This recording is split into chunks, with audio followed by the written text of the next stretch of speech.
عمان الله يبارك عمر سيدي. سفير سلطنة عمان الله يبارك عمر سيدي.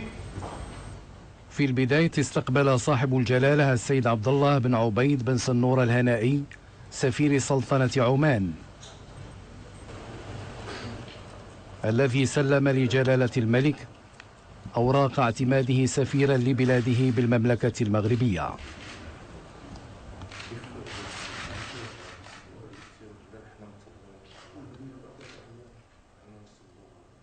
سفير جمهورية ليبيريا الله يبارك عمر سيدي.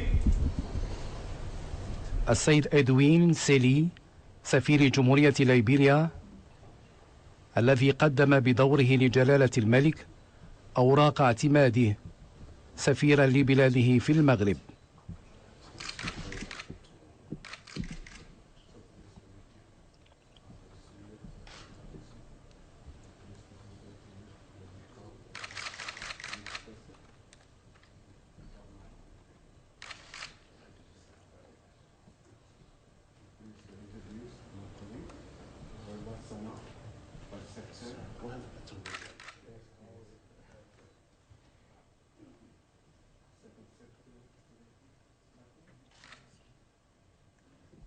سفير المملكة العربية السعودية الله يبارك عمر سيدي.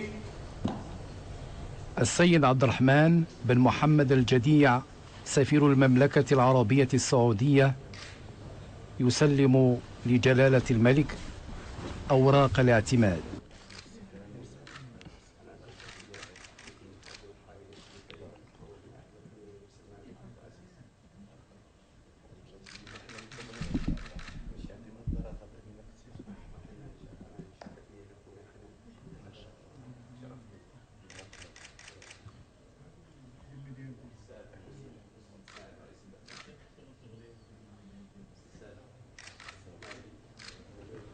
سفير الولايات المتحدة المكسيكية الله يبارك عمر سيدي. بدوره يقدم السيد خوان أندرونيز غوميز سفير الولايات المتحدة المكسيكية أوراق اعتماده لصاحب الجلالة سفيرا لبلده بالمملكة المغربية.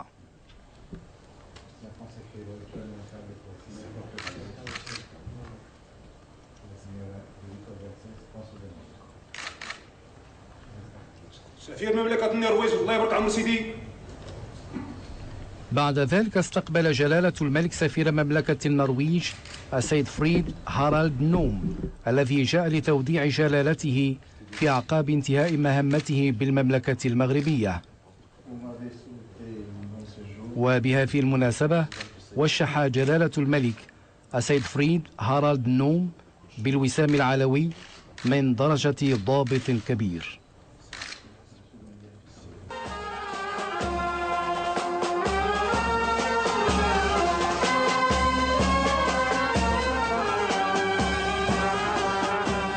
السيد محمد فاضل بن عيسى سفير صاحب جلالة بالمملكة الإسبانية الله يبارك عمر سيدي. مستقبل جلالة الملك السيد محمد فاضل بن عيش الذي عينه العاهل الكريم سفيرا لجلالته بالمملكة الإسبانية، وبهذه المناسبة أدى السيد فاضل بن عيش القسم بين يدي جلالة الملك.